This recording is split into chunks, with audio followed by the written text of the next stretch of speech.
आज आमर एठारे आम जिला स्तरीय मुख्यमंत्री शिक्षा पुरस्कार योजना रे उद्घाटन करूँ सेठारे आमर जो जिला स्तरीय लेवल रे अराउंड 2386 आमर जो स्टूडेंट माने अच्छे एल्यूमनाई एसएमसी मेंबर्स ग्राम पंचायत हेडमास्टर समस्त को एठारे अवार्ड दिया जाए तार मेन पर्पस तार हूँ समस्ते उत्साहित हेबे आउ ये इफिशिएंसी बढ़िबो आउ भल भाव से माने मिली मिसी के काम आज मुख्यमंत्री शिक्षा पुरस्कार अनुष्ठित तो माननीय मुख्यमंत्री को धन्यवाद जनाऊँ छड़ा आम जिला प्रशासन को भी बहुत बहुत धन्यवाद जनाऊँ जिले में आज एत बड़ प्रोग्राम कि हजार हजार छुआ पुरस्कृत होपाखी 16टा ब्लॉक आसन समस्त 23 छुआ पुरस्कृत तो यहाँ गोटे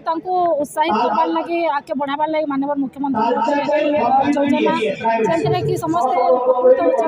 देखिए रिसेंटली नुआ वो कार्यक्रम होता से भी अनेक छुआ स्पोर्ट्स रे इनवॉल्व होते पुरस्कृत भी होते हजार हजार मात्रा रे इनवॉल्व होते तो ये गोटे छोट जिनिस नहीं से समस्त यही जगह हजार हजार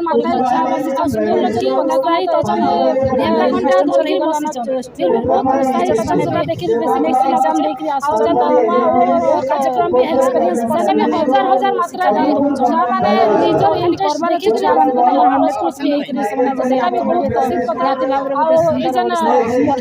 पुरस्कार दिया जाए आहरी उत्साह मिलवा बढ़ार लगे क्या कि गोटे प्राइज देदेले फेलिसिटेट कले आउ टे इच्छा शक्ति बढ़ी जाए तो निहती भाव में मोर आशा।